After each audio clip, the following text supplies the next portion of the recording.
Halo para ASN pembelajar, pada video kali ini kita akan membahas tentang teknik grow dalam proses coaching yang biasanya digunakan untuk membantu pegawai meningkatkan kinerja, mengembangkan potensi, serta menemukan solusi secara sistematis dan terarah. Teknik grow terdiri dari 4 tahapan utama, yaitu goal, reality, options, dan will atau way forward. Keempat tahapan ini saling terhubung dan membentuk alur dialog yang terstruktur, mulai dari penetapan tujuan hingga penentuan tindak lanjut yang terarah. Tahap pertama yaitu adalah goal, yaitu penetapan tujuan yang ingin dicapai. Pada tahap ini tujuan dirumuskan secara jelas, spesifik, terukur, realistis, dan juga relevan dengan tugas serta tanggung jawab pegawai.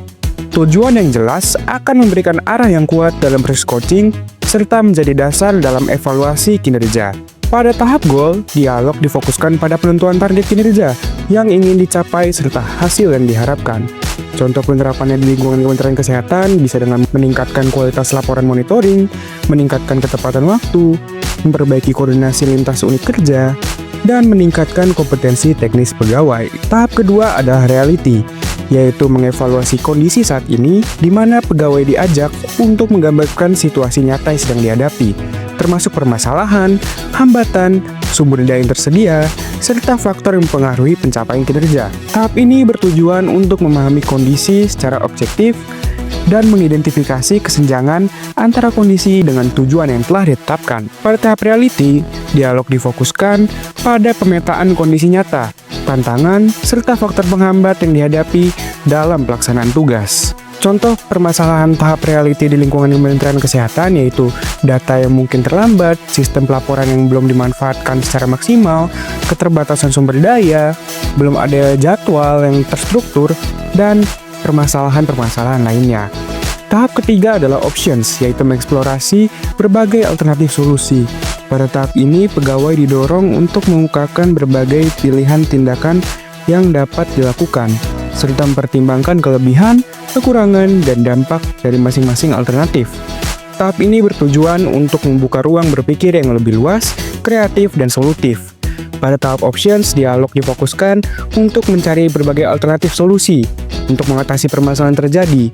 Contohnya yaitu memperkuat koordinasi, optimalisasi pemanfaatan sistem, penyusunan jadwal yang terstruktur, peningkatan kapasitas pegawai, dan berbagai contoh lainnya. Dan tahap terakhir adalah will atau way forward, yaitu penentuan rencana tindak lanjut dan komitmen pelaksanaan. Pada tahap ini, pegawai menetapkan langkah-langkah konkret yang akan dilakukan, waktu pelaksanaan, serta dukungan yang dibutuhkan agar solusi yang dipilih bisa dilakukan secara konsisten dan berkelanjutan.